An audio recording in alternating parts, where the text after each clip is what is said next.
Bonsoir à toutes et à tous, bienvenue sur l'AS Média. Au menu de cette émission, on parle de la brillante qualification des éléphants de Côte d'Ivoire pour la prochaine Coupe du Monde 2026. Bien sûr, la D3, le championnat de 3e division, et bien sûr le choc entre ASCB et Jacques de Zionoula qui s'est déroulé bien sûr au collège technique de Boaké. Bien sûr, le match épique, intéressant, un coup réussi par l'Espérance Football Club à Abidjan, nul contre le Real d'Abobo, un but partout. Ce sont des sujets qu'on va quand même évoquer dans cette émission avec bien sûr Abdoul Koulibaly. Bonsoir. Bonsoir Ange, bonsoir très chers connectés de l'AS Média et bonsoir très chers internautes. Pratiquement 12 années qu'on ne se qualifie pas pour une Coupe du Monde. Ouais, je pense que au vu du tirage, au vu de la place qu'occupe la Côte d'Ivoire actuellement, selon moi, c'est pas une surprise. Voilà, la Côte d'Ivoire est championne d'Afrique, donc c'était ça, de se qualifier pour le mondial après 2 mondiales ratés, je pense. Voilà, donc je pense que la fédération a bien travaillé. En l'occurrence, M. Idriss Diallo, qui a insufflé un nouveau souffle à cette fédération-là, à ces différentes équipes. Il y a les U17 féminines qui sont qualifiées pour le mondial. Qui sont au Maroc, au Maroc. Il y a les U17 masculins et garçons qui sont qualifiés aussi pour le mondial. Et puis il y a cette dernière génération-là qui a battu le Ghana en finale pour se qualifier aussi pour la CAN prochaine. Donc je pense que dans l'ensemble, et les U20 féminines sont en cours. Donc dans l'ensemble, je pense que les sélections se portent bien sous les Idriss Diallo.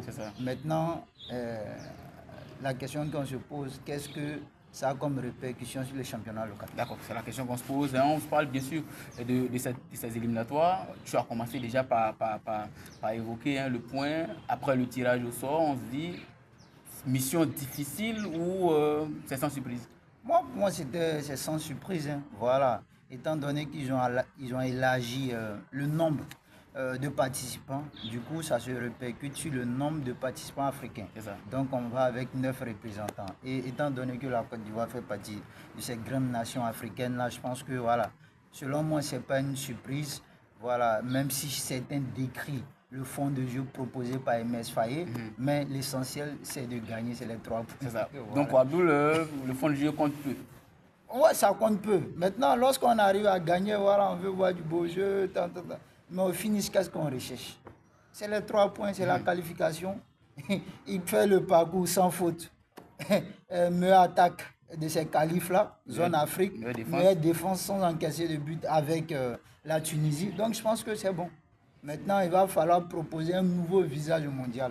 Parce que c'est la Coupe des grands. C'est ça. Donc, ce visage-là ne peut pas quand même, il veut dire inquiéter ces grandes nations.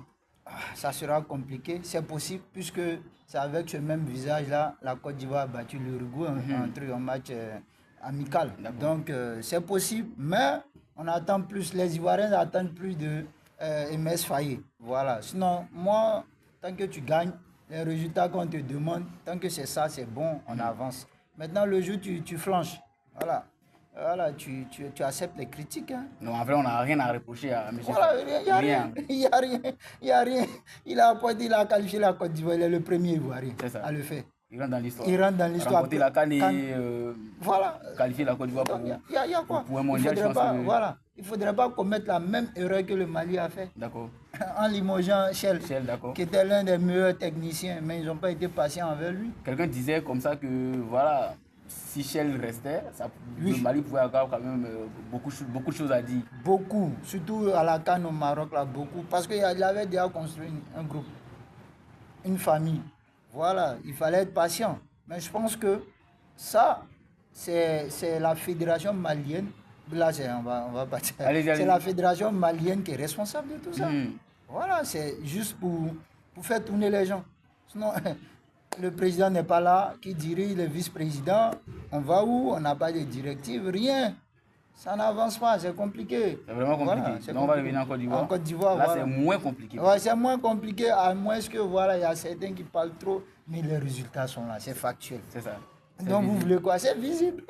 Il y a quoi? Rien à reprocher. Il n'y a rien à reprocher. Maintenant, l'analyse globale, quand on sait déjà que ça a débuté sous l'ère Jean-Luc Gasset, avec un 9 à 0 infligé aux Seychelles, un 4-1, je crois, contre je veux dire, la Sierra Leone.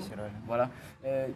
Concrètement, qu'est-ce qu'on dit ou comment est-ce qu'on analyse je veux dire, ces éliminatoires depuis le débat jusqu'à aujourd'hui en vrai? Bon, je pense que Jean-Luc Gasset a sa part dedans. Parce que c'est la fondation. C'est lui qui a déniché Van Dika. C'est ça. Voilà, avec plusieurs têtes. Si aujourd'hui les ministres de la Défense ivoirienne, il ne faudrait pas enlever ça à Jean-Luc Gasset. C'est ça. Même si il y a eu un parcours de malchance à la CAN. Et là, tout de suite, on voit Emes Faye qui sort de, voilà, de nulle part. Et puis voilà, il conduit la Côte d'Ivoire là où elle est aujourd'hui. Je pense que Jean-Luc Gasset a sa part de responsabilité. Il a apporté beaucoup à cette sélection, il faut le féliciter. Voilà, il a jeté les bases et Metz est venu construire. Il était là dès le départ. Voilà, donc je pense qu'il a aussi sa part de responsabilité dans cette réussite des éléphants. Quelqu'un disait comme ça que si Gasset était DTN, directeur technique national, ça pouvait quand même beaucoup plus bénéfique pour la Côte d'Ivoire. Oui. Parce qu'il a l'art, il veut dire, de convaincre les binationaux, les joueurs qui hésitent un tout petit peu. Ouais, comme on le dit dans notre jargon, c'est un rococo. Il connaît, même s'il ne connaissait pas le circuit africain précisément, ivoirien, voilà, mais il a ce tas de convaincre et il a beaucoup de touches au niveau de l'Europe. Vous savez, il y a une fraternité entre la Côte d'Ivoire et la France. C'est un Français. Donc, il est respecté de tous là-bas. Donc, je pense que la majorité des binationaux ivoiriens sont des Français à la base et d'origine ivoirienne. Donc, c'est plus facile pour lui de convaincre et il a convaincu certains. Et puis voilà, en DTN c'était bon parce qu'en tant que sélectionneur, il faut avoir la fougue. Voilà, même si on dit les sélectionneurs c'est pour les plus vieux. D'accord. Mais bon, il faut, de nos jours, là, il faut avoir la fougue avec le nombre de matchs, assez de voyages. Beaucoup plus compliqué. Voilà, beaucoup plus compliqué. Assez de voyages. Justement, assez de voyages. Donc il faut encore avoir de la force voilà, pour tenir. Mais bon, Jean-Luc Gasset, en fait, je pense que c'est sa première. Il n'a pas encore eu de sélection jusqu'à là. Donc, je ne pourrais pas dire que c'est sa première, dernière sélection. Pas il peut surgir de nulle part. Voilà, sorti dans le dos, comme on le dit. Voilà. Donc, Ali Warem. Voilà. On va rappeler, c'est important, tous les résultats des éléphants de Côte d'Ivoire dans cette, bien sûr, campagne des éliminatoires pour la prochaine Coupe du Monde. On débute bien sûr, il parle bien sûr des phases allées, 9-0 contre les Seychelles, 2-0 contre la Gambie, 1-0 contre le Gabon à Korogo, 0-0 contre le Kenya, le match a beaucoup fait jaser. Et puis 1-0 contre le Burundi au retour, Côte d'Ivoire-Gambie, 1-0 pour la Côte d'Ivoire, 1-0 pour la Côte d'Ivoire contre le Burundi. Disons 0-0 contre le Gabon, un match aussi qui a beaucoup fait parler, on va revenir dessus Abdoul. Côte d'Ivoire 7, Seychelles 0 et bien sûr pour la dernière journée, 3-0 contre le Kenya, disons le mardi. Contre, bien sûr, dans un stade plein, on va dire plein à craquer, mais beaucoup plus ambiant. Qu'est-ce qu'on dit, même si on a évoqué un petit peu, 25 buts marqués, 0 encaissé, c'est beaucoup plus, je veux dire, novateur, c'est encourageant. Ouais, mais 25 buts encaissés, les 25 buts marqués du moins, mais les 15 buts marqués sont face à l'île Maurice.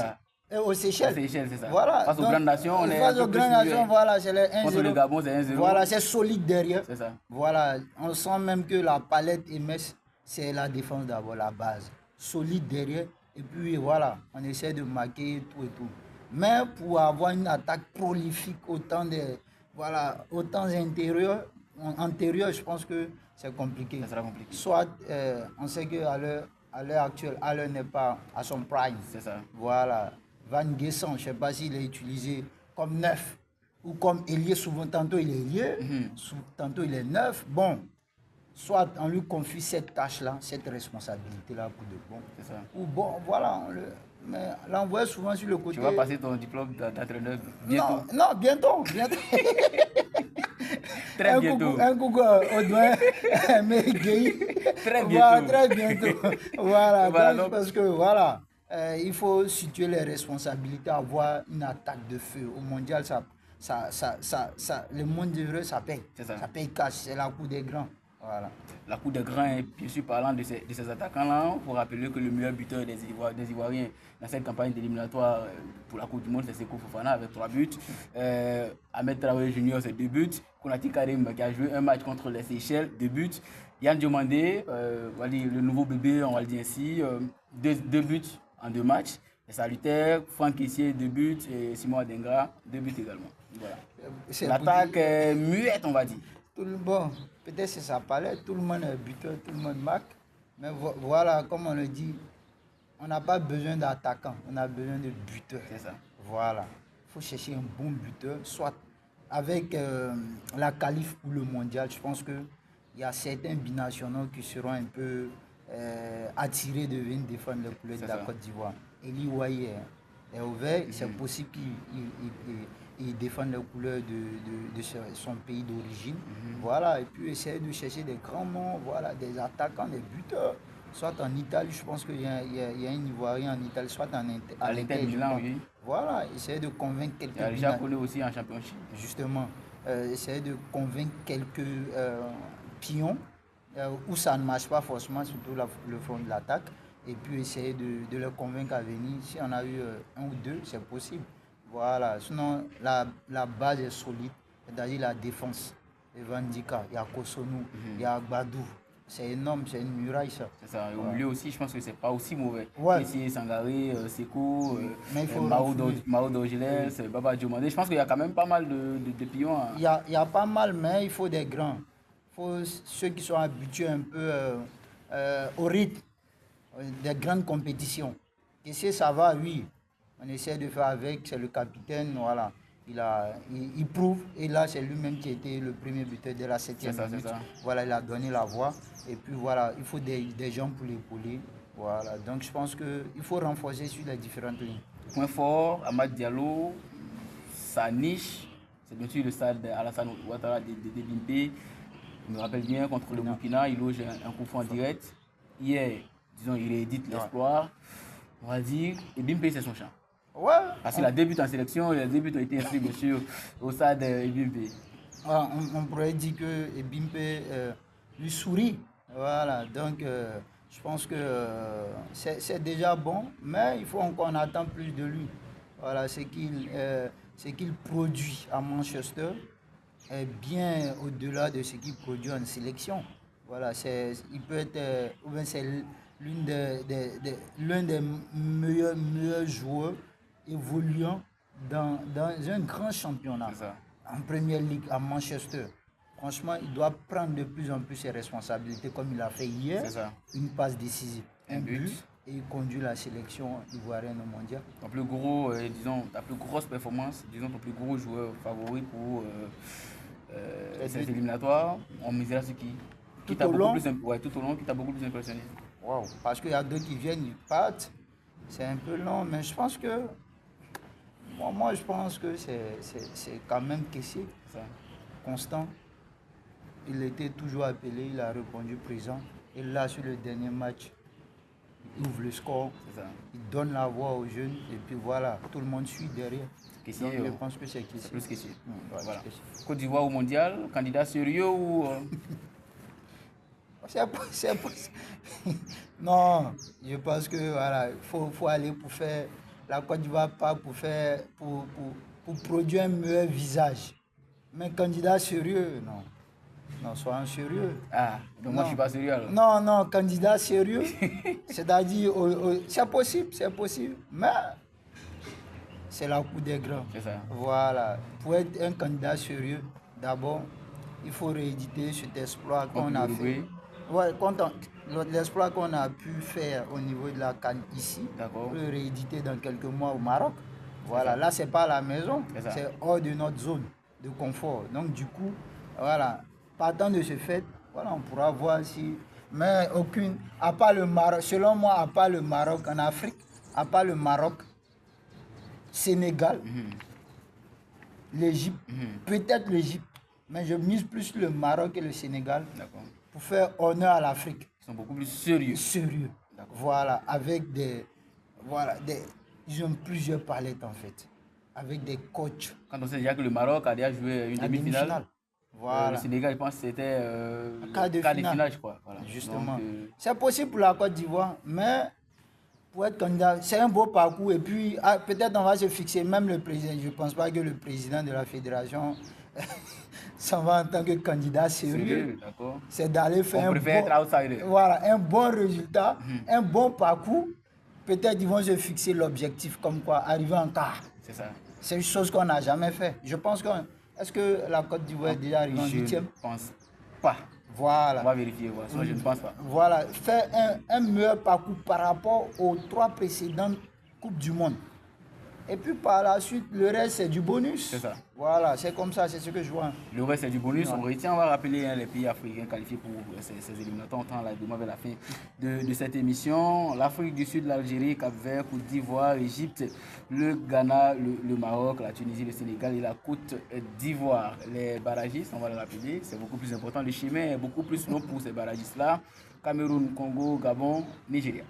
Ouais, je pense que dans l'ensemble, les grandes nations sont là. Voilà, comme je l'ai dit, Maroc, Sénégal, Algérie, l'Afrique du Nord. Pratiquement tous les pays d'Afrique du Nord sont qualifiés sauf la Libye. C'est ça. Voilà, tu prends la Tunisie, l'Algérie, l'Égypte, le Maroc, voilà, j'en passe. En Afrique de l'Ouest, on a, je pense que 3 représentants, le Ghana, la Côte d'Ivoire, le Sénégal, 4, le Cap-Vert. Voilà, donc je pense que, et puis l'Afrique du Sud, cette superbe équipe, je pense qu'elle pourra faire sensation mondiale. À vrai dire, ils comptent sur leurs joueurs locaux. Ils n'ont pas affaire à des expatriés, des binationaux, mais c'est grâce à quoi? Un championnat compétitif. Le championnat sud-africain est très compétitif. Ce qui n'est pas le cas. Non, ce n'est pas le cas. C'est loin d'être le cas même. C'est loin d'être le cas. Oui, c'est loin. Bon, moi j'avais dit c'est pas le cas. Non, c'est loin. C'est loin. On voit au niveau africain. On a vu, les performances de ces Sud-Africains à la CAN. Voilà, qui nous ont vraiment bluffé. Hein. Là, je me rappelle d'un Thébo Mokwena, Williams. Je pense que c'est un très bon groupe. C'est un très bon groupe. Là, il n'y a pas longtemps, Mamelodi Sundowns à la Coupe du Monde, on a vu ce qu'ils ont produit. Comme il y a du fond. Il y a du fond de jeu. Voilà, donc c'est une équipe plaisante à voir jouer. D'accord. On va dire l'équipe qu'on va considérer comme flop dans ces éliminatoires, selon Abdul. Flop? Ouais. Flop? On va pas trop réfléchir, peut-être Seychelles? Non. C'est flop. Non, chez eux, on ne les attendait pas à ce niveau. D'accord. Donc, qui a floppé, je pense que... On attendait le Bénin un peu plus loin, le Mali un peu plus loin. Non, le Mali, c'est pas chose truc. Vous savez ce qui se passe à faire. Non, c'est pas. Le Mali n'attendait pas plus. Non. Le Bénin, c'est. Dans Tassa, ils se sont retrouvés à Kassongo. C'est ça. Bon, là, je pense. J'ai pas compris. À Tassa, ils se sont retrouvés à Kassongo. Ça veut dire quoi? Kassongo, c'est-à-dire, en espérant à Tassa. Voilà, même dans les vestiaires. Je sais pas. Dans les vestiaires, les joueurs à Tassa, parce qu'ils étaient motivés. C'est une source de motivation. Donc ils sont retrouvés à Kassongo. À Kassongo, 4-0. Kassongo, c'est plus déception. Déception, 4-0 aux Imen. Voilà, donc je pense que même si le Cameroun est barragiste, je vois le Cameroun flop. D'accord. Voilà, c'est clair. Cap-Vert qui sort d'un dos. Voilà, il ne faut pas avoir la grande gueule, mais c'est sur le terrain. Voilà. C'est bien compris. Merci Abdul pour ces analyses sur, bien sûr, ces éliminatoires de la Coupe du Monde 2026. Les éliminatoires, à côté des éliminatoires, disons, il y a eu le championnat local, la Détroit, un match électrique ici à Boaké, ASCB, Jacques Desgenoula, match remporté bien sûr par les éléments de coach Abel. Disons, ton pronostic a bien marché. Ouais, j'avais prédit, je connais bien ces deux coachs.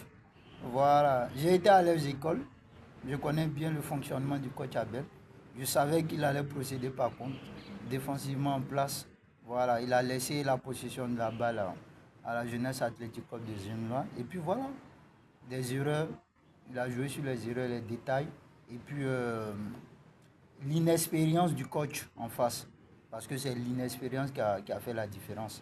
Je ne vais pas indexer des joueurs. Mais voilà, on a vu ce que les changements ont apporté au niveau de la Jacques. Voilà, surtout le flanc gauche, le latéral gauche qui a fait une très belle entrée. Voilà, donc ils ont tenu bon. Et puis voilà, ils ont gagné leur match. Ils ont vaincu le signe indien C'est comme ça, c'est ça. le président Keïta l'a dit. Et puis voilà, félicitations à eux. Ils prennent, je pense, la tête du C'est groupe. ça, la tête du groupe. Voilà, C. Et puis voilà, c'est prometteur. Voilà, peut-être, pourquoi pas la montée cette saison, c'est possible. Mais nous sommes qu'à la 5e journée. Le président Keïta l'a dit, c'est un très bon signe. Très bon signe. Donc, ça montre que la suite sera quand même beaucoup plus magnifique. Ça pourrait être peut-être la montée. Ouais, c'est possible, c'est possible. Avec On ne le dit pas ouvertement, mais je pense que... ouais, c'est possible avec Coach Abel. Comme il a dit, bon, c'est d'engranger le maximum de points. Ils engrangent le maximum de points à la phase aller. Retour, c'est de négocier selon la posture, la position. Est-ce qu'on peut chercher la montée? Est-ce qu'on est déjà maintenu? Et puis on va faire, voilà, ce qu'on doit faire, quoi. C'est ça. C'est un peu ça. Ce qu'on doit faire, c'est quoi? Non, je ne vais pas polémiquer. Ce qu'on doit faire, c'est dans le jargon. Ils connaissent. Ils connaissent. Ouais, moi, je ne connais pas. Non, après, en off, je vais te le dire. De l'autre côté, bonne opération pour l'Espérance, un but partout contre le Real d'Abo. Ouais, c'est bien. Ils sont bien exportés. Et bon, je pense que c'est déjà bon, un point. Voilà, ne pas perdre à l'extérieur, à défaut de la victoire, au moins nul, c'est déjà bon pour cette équipe d'Espérance-là. Donc, ils ont déjà oublié la débâcle contre Zenoula. Voilà, ils sont bien relancés. Là, ils sont sur une bonne pente, un nul. Peut-être à la prochaine journée, 6e, pourquoi pas gagner. C'est ça. Voilà. Pourquoi pas gagner, hein. Pour les infos que j'ai, Jacques Zenoula sera à Korogo pour affronter Bintana ce week-end. Pour l'info que j'ai. Parce qu'on va dire, est-ce que ces jeunes pourront quand même jeter la dévolue sur les hommes du Poro ou une telle défaite à domicile peut quand même toucher un peu, je veux dire, le mental? Je pense que les coachs sont conscients. Voilà, ils connaissent le championnat. Ça fait 2 ans qu'ils sont ensemble, je pense, avec Coach Béton. Ils connaissent bien cette équipe-là. Ils ont gagné cette équipe la saison dernière là-bas. Donc ils savent que c'est un match très difficile à aller jouer à Korogo. Il a reconnu, il a dit jouer Bintana à Korogo, ça a toujours été difficile. C'est très compliqué. Mais bon, s'ils l'ont fait l'année passée, cette année c'est possible. Voilà, peut-être il y a des cadres qui étaient blessés lors du match passé, qui vont revenir de l'infirmerie, tout et tout. Je pense qu'ils pourront aller chercher la victoire. À défaut de la victoire, un match nul, c'est déjà bon pour stopper l'hémorragie. Jusque là, la D3 continue quand même de nous bluffer ici. Ouais, c'est clair. La D3 est passionnante. C'est comme si c'était... je ne sais pas si tu as connu le tournoi Waris. Non, non. Voilà, c'est là où les centres de formation se rencontraient, une compétition, tout et tout. C'est un jeu de centre de formation. Voilà, ça circule bien. Ça circule bien. La D3, c'est pour les plus jeunes. Voilà, même normalement. Normalement, voilà. Même s'il y a des rococos souvent. Voilà, il y a certains clubs qui sont pressés. Ils cherchent des rococos pour faire monter tout de suite l'équipe. Et puis voilà. Donc je pense que c'est un bon football. J'invite même les passionnés du football. Voilà, la population de Bouaké à y prendre part souvent au championnat en partant remplir un peu les gradins pour motiver leurs frères, leurs amis, tout. Il y a ABFC également, Bouaké Football Club, qui continue son petit bonhomme de chemin. On ne gagne pas, mais on ne perd pas. Ouais, je pense que c'est copie conforme comme la saison dernière. L'Atlético du championnat ivoirien. Voilà, donc je pense que dans l'ensemble, c'est bon. Comme le coach a dit la dernière fois au stade, le déclic. Une fois ils ont ce déclic-là, c'est ceux qui vont pull-up, quoi, tu vois. Donc je pense que ça va venir. Et le prochain match, c'est jeudi. Jeudi, je ne sais pas contre quelle équipe, mais il faut gagner là-bas. À défaut encore une. Et puis essayer de gagner. Négocier un tout petit peu. Voilà, à domicile. Parce que vous voyez, les écarts ne sont pas trop distants. Il n'y a que des petits points, des 2 points, des 3 points. Donc, dès que tu gagnes, tu bondis. Tu montes automatiquement. Donc, voilà, c'est l'opportunité pour BFC d'essayer de recoller un peu à la tête du podium. Point fort de cette équipe de Bouaké FC, on en parle moins, mais Ricardo Koulibaly réalise une saison monstrueuse. Bien sûr, cette saison-là, 6 matchs joués, disons 4 clean sheets, seulement 3 buts encaissés, c'est énorme. Ouais, c'est pas lui seulement, c'est la défense. Mais comme c'est lui derrière la défense qui guide tous ces pions-là, je pense qu'il a pris conscience de son talent, même si c'était un jeune fougueux. Maintenant, il devient un peu plus mature. Voilà, il était un peu immature, mais il devient mature. Il monte en puissance. D'année en année, il confirme encore. Voilà, il a cette envergure, la taille, les épaules, la corpulence, le talent. Voilà, et puis il a été formé par Coach Ben, qui est l'un des meilleurs coachs formateurs en matière de gardien. Voilà, donc vous voyez avec le petit Cissé qui est de l'autre côté à l'Amphiara, voilà, l'ancien d'Espérance. Donc je pense qu'il est allé à la bonne école et là il est en train de prouver, monter en puissance. Voilà, d'année en année, je pense que il a une grosse marge de progression, il va encore continuer sur cette lancée. Il va encore continuer sur cette lancée, c'est ce qu'on va retenir et puis demander simplement ton mot de fin. Voilà, 30 minutes, comme je le dis tout le temps, c'est pas long. En vrai. Ouais, vraiment, ce fut un réel plaisir de te revoir. Et puis voilà. On se voit chaque jour. Ouais, on se voit chaque jour devant les internautes. Voilà. Donc je pense que c'est un réel plaisir de partager encore le plateau, informer nos internautes. Et puis félicitations à la Côte d'Ivoire, félicitations à toutes ces nations qualifiées pour le prochain mondial et courage pour les barragistes. Et puis voilà, la Jacques de Genoula, c'est pas gâté, il peut se relancer. Bravo, bravo à l'ASCB qui, avec 10 points, qui se retrouve à la tête. Et félicitations aussi à Espérance qui a fait un match nul à l'extérieur. Et on compte sur BFC pour ce jeudi. C'est ça. On a parcouru un tout petit peu avec Abdoul, BFC, on compte sur vous pour la suite. Jacques de Genoula, c'est pas encore gâté. ASCB, félicitations pour cette brillante victoire contre la Jacques de Genoula, même si après on a souffert un tout petit peu. Espérance réussit une bonne opération à Abidjan et la Côte d'Ivoire en général. L'équipe nationale des éléphants ont quand même réussi aussi à hisser encore plus haut le drapeau de ce beau pays, la Côte d'Ivoire. Et nous, on va vous dire merci de nous avoir suivis. On vous donne rendez-vous le vendredi prochain à la même heure pour un autre numéro du décryptage. Merci.